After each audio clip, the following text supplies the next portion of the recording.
Welcome to the fifth and final module of the Recovery Fundamentals course, Module 5, Recovery Procedures on a Level 3 DRO. In the beginning of this Recovery Fundamentals course, we discussed how to set the tone and build rapport and trust with your client. Then, we walked through the process of conducting the initial interview and recording accurate client information so that we can assess qualifications for direct client assistance on a Level 1 or 2 event. In this module, Recovery Procedures on a Level 3 DRO, we'll define the qualifications for direct client assistance in a Level 3 DRO and how they shift from a Level 1 or 2 event. By the end of this module, you will know the differences in DCA qualifications between a Level 1 or 2 event and a Level 3 DRO and be able to assess qualifications for immediate assistance and lodging assistance in a Level 3 DRO. You will also be able to describe the changes in our casework team structure, the casework setting, and timeline differences for the initial interview and for direct client assistance in a Level 3 DRO event. Let's get started. Local and regional single-family and multifamily events, Level 1 and Level 2, follow standard procedures and job tools, as you saw in Ms. Jones's case. These are the most common events. If you are working on a larger event, called a Disaster Relief Operation or DRO, Level 3 or higher, your supervisor will brief you on some of the differences. These are typically events with 40 cases to hundreds of cases. When working on a DRO, the skills and many of the procedures you've learned in the first 4 modules of the Recovery Fundamentals course will be the same. You will use the skills you learned in the beginning of this course to set the tone and build trust and rapport. The same guidelines apply for determining the primary client, who is in a family, and when to create one or multiple cases at a pre-disaster address. You will use CAS 2.0 to record client information and activate the CAC. You may use the client intake worksheet as a backup until you are able to enter client information into CAS 2.0 and activate the CAC. Searching before creating each new case is essential in a DRO.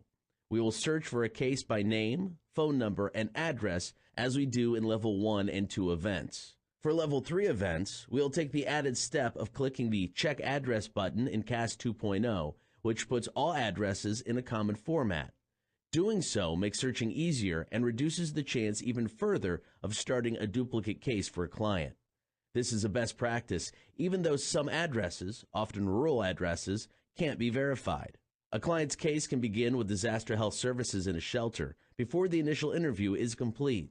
With a greater number of clients, we need to record as much specific contact information as possible. As a best practice, record an alternate phone number and email address whenever possible, and check your work by reading them back to the client. Let's discuss some differences in immediate DCA and lodging assistance qualifications for a DRO.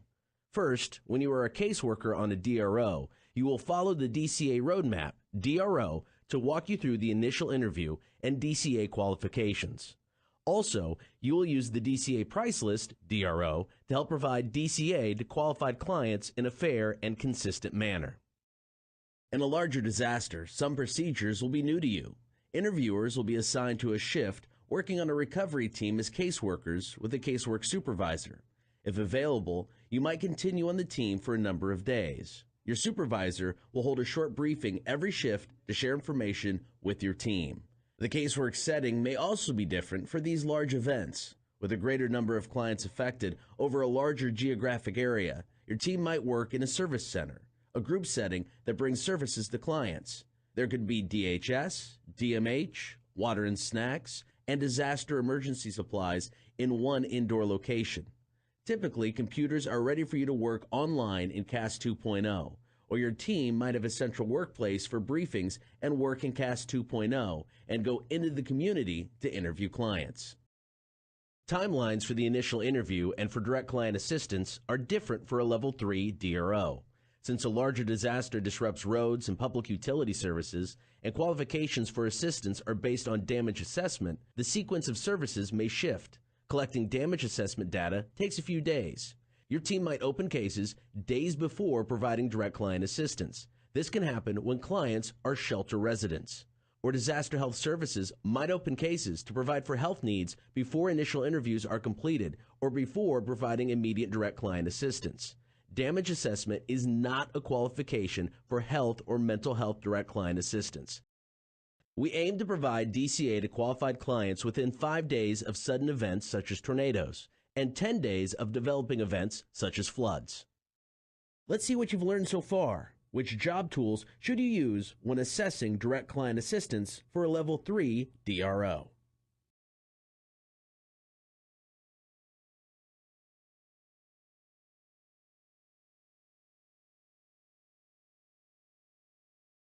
The correct job tools to use when assessing direct client assistance for a Level 3 DRO are the Immediate Direct Client Assistance Roadmap DRO and the Immediate Direct Client Assistance Price List DRO. Assessing qualifications for direct client assistance in a Level 3 and higher event is different than a Level 1 or 2 event. On a DRO, the qualification depends on a damage assessment and not on livability. For the first question, is home livable? Select DRO on the Client Intake Worksheet or in CAS 2.0. You'll need to look up the Detailed Damage Assessment Official, or DDAO, and attach this to the client case, which is always done directly in CAS 2.0. This information is collected by the Damage Assessment Team or another emergency management agency. You will use one of these methods to find the official DDAO. DDA lookup from a spreadsheet or from within a polygon on a map, often in RC View. Your supervisor will brief you on the damage assessment methods to use, and you will review the DRO section of the CAS training for the initial interview for more in-depth information on recording this information in the client record. We begin client interviews when we have detailed damage assessment information for nearly all the affected residents. If a client requests Red Cross Direct Client Assistance before damage assessment information has been loaded into CAS 2.0 or a DA spreadsheet or a polygon on a map, the caseworker will contact the damage assessment team to verify the status of the client's home. For example, a shelter resident's home might be inaccessible at first, and the official detailed damage assessment won't be available until later. If the DDA for the home is not available and the client presents documentation indicating that their pre-disaster home has been impacted by an event, we will need to find the DDA information for the home before providing direct client assistance. In any of these situations, a DA team might visit the home, called a hotshot, or find the detailed damage assessment information from an emergency management agency. When a DA team has new DDAO information for the home, this DA status is included in a future upload of damage assessment forms into CAS 2.0, the DA spreadsheet, or the polygon on the map. Then, the caseworker notes the damage verification method used in the case narrative and provides direct client assistance if the client is qualified. Be sure your work is accurate. After a qualified client receives direct client assistance, a fiscal reviewer will later verify the damage assessment using either the official damage assessment in CAS 2.0 or a sortable damage assessment worksheet provided by the damage assessment team or the polygon on a map. For some clients, the DDAO is not available at the time of the interview. In that situation, request that damage assessment workers find it for you. If the DDAO is not available and a damage assessment worker is not available to create a detailed damage assessment record, then 2 caseworkers with CAS accounts or a caseworker and another Red Cross DAT or DA worker with a CAS account will conduct the damage assessment. We call this DDA-CW, Detailed Damage Assessment by Caseworkers. Here are the steps to document the DDA-CW. Caseworker 1 will log into CAS 2.0. Add information to DDA-CW, and add a narrative with the damage assessment, the method used, and their first and last name. Caseworker 1 will click Submit and log out.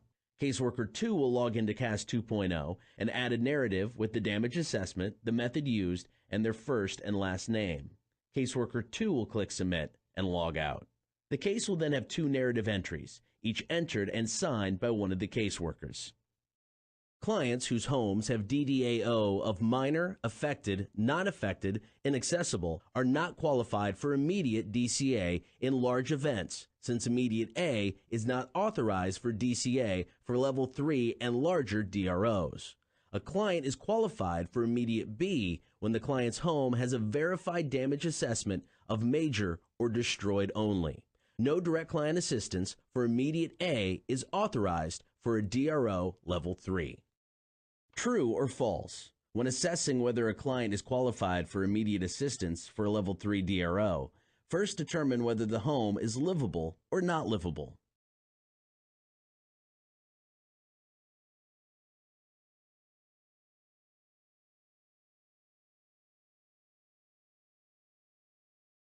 The correct answer is false. Do not use livability to assess a client's qualification for immediate assistance for a Level 3 DRO. Qualifications for immediate assistance will be based on the detailed damage assessment that is recorded in the case. If the home has a detailed damage assessment of minor, affected, not affected, or inaccessible, the client is not qualified for immediate assistance. If the home has a detailed damage assessment of major or destroyed, the client is qualified for immediate B. A DRO client may also be eligible for DCA for disaster health or disaster mental health needs. A client is not required to have a damage assessment of major or destroyed for direct client assistance for disaster health services or disaster mental health needs, which includes fatality-related assistance. This may be provided before or after the client is assessed for immediate DCA. This assistance must be approved, though, by a DHS or DMH worker when provided. Be sure to document the HS DMH approver name on the Case Review tab in CAS. Another difference between DCA in a Level 3 or higher DRO and a Level 1 or 2 event is that lodging assistance is not authorized for clients in a Level 3 or higher DRO without DRO director approval, because in most instances a disaster shelter is available. There are times, however, when an exception can be made, such as when DHS or DMH determine that a client is unable to access a shelter or should not stay in a shelter due to a fragile medical condition or another approved reason. This situation must be documented in CAS 2.0. If you are working with a client who has been approved for this exception, work with Disaster Health Services or Disaster Mental Health and use the immediate DCA Roadmap DRO and DCA Price List DRO to determine qualifications and amount of lodging assistance. Approval documentation is required with the Disaster Health Services approver name, HS approver name, then provide lodging assistance using standard procedures, or an RDO exception lodging assistance by Disaster Relief Operation Director or designee. RDO or the designee must complete the RDO exception note within 24 hours. The video CAS for DHS and DMH shows the CAS steps for the disaster health and disaster mental health team members to provide and approve types of DCA. Casework teams will assist disaster shelter residents to transition to other housing. Your supervisor will brief you about shelter casework job tools and steps. With clients in a shelter, you will open the case, collecting as much information as you can from the client. You learn how to do this earlier in the course. Next, Red Cross caseworkers will offer intensive follow-up recovery planning services. So, shelter caseworkers conduct the initial interview and then move directly into follow-up recovery planning with the client. Shelter caseworkers also need to complete the Regional Recovery Follow-Up Fundamentals course. A team of caseworkers may have follow-up meetings with the clients in the same shelter every day until each family finds a short or medium-term housing solution. Use the DRO job tools to assess DCA qualifications. Provide immediate direct client assistance for qualified clients. Qualifications for immediate assistance are the same for all clients, shelter residents, and those staying in the community. Some clients may also qualify for supplemental DCA during follow-up recovery planning. Remember, your team might open cases days before providing direct client assistance when clients are shelter residents. That's it for Module 5, Recovery Procedures on a Level 3 DRO. In this module, we reviewed how the immediate direct client assistance and lodging assistance qualifications differ for a client in a DRO as compared to the qualifications for those experiencing a Level 1 or 2 event. You also learned about changes in our casework team structure, the casework setting, and timeline differences for the initial interview and for direct client assistance. You are now able to recall these differences and assess qualifications for immediate direct client assistance and lodging assistance in a DRO. Congratulations! You've completed Recovery Fundamentals. The goal of this course was to provide you, as caseworkers, disaster action team responders, and disaster health and disaster mental health workers with the skills and tools you will need to effectively and efficiently conduct an initial interview and provide direct client assistance to disaster-affected clients. In Module 1, Set the Tone, you learn how to explain the recovery process and your role. You also learn how to set the tone, build rapport and trust, and use effective questioning techniques. In Module 2, Meet the Client, you learn how to determine the primary client, identify who is in the family, and when to create multiple cases. You also learn how to handle challenging situations that sometimes come up about determining who is the primary client. In Module 3, Conduct the Initial Interview, you learn how to conduct the initial interview, record accurate client information for entry into CAS 2.0, and assist clients with problem solving according to their priorities.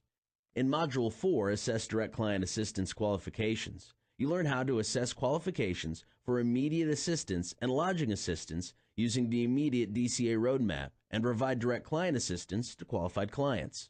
Finally, in Module 5, Recovery Procedures on a Level 3 DRO, you learn how the qualifications for direct client assistance in a DRO shift from those of a Level 1 or 2 event, and how to assess qualifications for immediate assistance and lodging assistance in a DRO. You also learn about changes in our casework team structure, the casework setting, and timeline differences for the initial interview and for direct client assistance. You are now ready to assist your first client with compassion, care, and a calm manner. You have learned how to meet a client, open a case record, record valid client information, assess and provide DCA on a regional event, level 1, 2, or 3. The client record of the initial interview is complete. When this information is entered into CAS 2.0, your interviewer job is finished. Next, the client will be contacted by Red Cross to continue recovery planning. A follow-up caseworker can build on this to offer recovery planning, problem solving, advocacy when requested, information and referrals to community resources, referrals to DHS, DMH, and supplemental direct client assistance, if qualified, to clients in the next few days. To develop your caseworker knowledge and skills further, take CAS training. CAS for Recovery Fundamentals course, including CAS for Recovery Procedures on a DRO Level 3. CAS for DHS and DMH for those team members. Thank you for joining the team and for your valuable work to support our clients. Thank you for watching this module. The following slide contains photo credits.